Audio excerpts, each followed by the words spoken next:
Le terme musique classique est souvent employé pour désigner l'ensemble de la musique savante occidentale du Moyen Âge à nos jours. Mais en réalité, la période classique couvre seulement la deuxième moitié du XVIIIe siècle, des années 1750 à 1820. Les compositeurs conservent les codes d'écriture de la musique inventés à la période baroque. Cependant, ils les simplifient et mettent en avant la mélodie.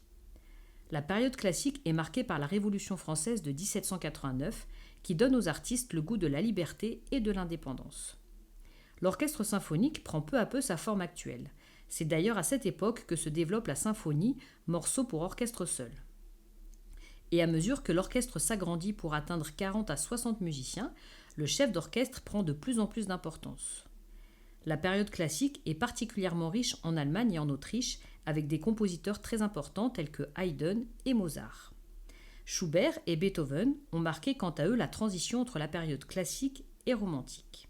L'Orchestre symphonique Divertimento consacre dans toutes ses saisons musicales un programme spécifique dédié aux œuvres de la période baroque, notamment autour des compositeurs Mozart, Schubert, Haydn et Beethoven.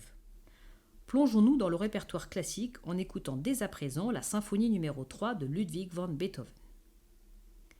Plongeons-nous dans le répertoire classique en écoutant dès à présent le premier mouvement de la symphonie numéro 5 de Franz Schubert. Plongeons-nous dans le répertoire classique en écoutant dès à présent la symphonie des jouets de Joseph Haydn.